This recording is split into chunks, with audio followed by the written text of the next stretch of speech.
Army on Tuesday took a dig at the United States. Not with a speech or a statement, but a single post. A post that said it all. It featured an old newspaper clipping from 1971.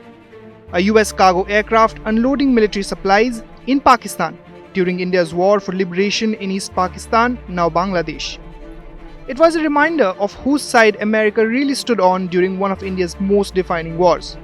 And it landed just a day after President Donald Trump issued a sharp warning, threatening to impose substantially higher tariffs on India unless it halts its oil trade with Russia. This isn't just about oil, or tariffs, or even a single war from 50 years ago. This is a story about selective morality, a story about how the United States expects India to fall in line, to act not as a sovereign power but as a subordinate one. And more than ever, India is pushing back. Posting on Truth Social, Trump slammed India's deepening economic ties with Moscow. He claimed that India is funding Russia's war machine and said he would act by raising tariffs. Never mind that India has always been transparent about its need to diversify energy supplies. Never mind that India has repeatedly said it will act in its national interest.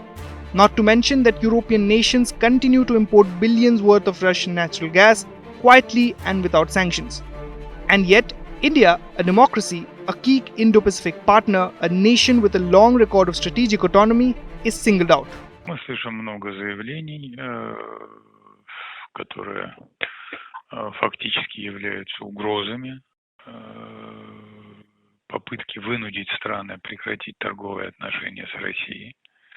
Мы не считаем такие заявления законными.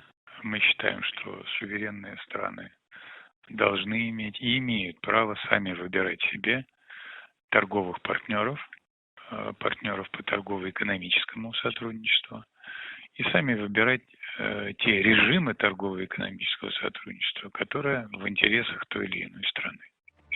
Former US Ambassador to India, Eric Garcetti, who has often tried to strike a softer tone, admitted that it was the US that had in fact encouraged New Delhi to purchase oil from Moscow to stabilize global oil prices.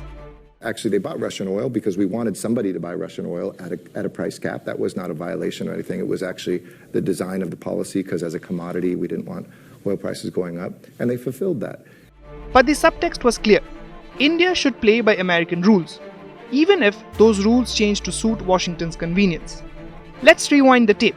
In 1971, as India prepared to liberate Bangladesh from Pakistan's brutal crackdown, the US sent its 7th Fleet into the Bay of Bengal, a direct threat to India as Washington stood by its Cold War ally, Pakistan.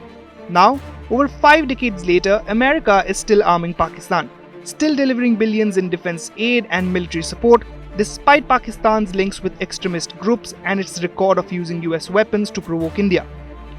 Yet, when India diversifies its arsenal, buying S-400 missiles from Russia or crude oil at discounted prices, it's accused of undermining the West. The message is loud and clear. When America sells, it's defense. When India buys, it's betrayal. This is the hypocrisy that India is now calling out. In diplomatic circles, India is no longer tolerating this doublespeak. From the External Affairs Ministry to retired diplomats and analysts, the view is nearly unanimous. India will not be lectured. India will not be guilt-tripped for protecting its energy security or foreign policy independence. Because the same US that demands India cut ties with Russia is itself importing enriched uranium from Moscow. The same US that seeks an Indo-Pacific alliance to counter China continues to sell F-16s to Islamabad just miles away from Indian borders. And the same US that wants India's help in global coalitions sees no issue in slapping unilateral trade threats when its domestic politics demand a scapegoat. Trump's latest comments are not isolated. They fit a pattern.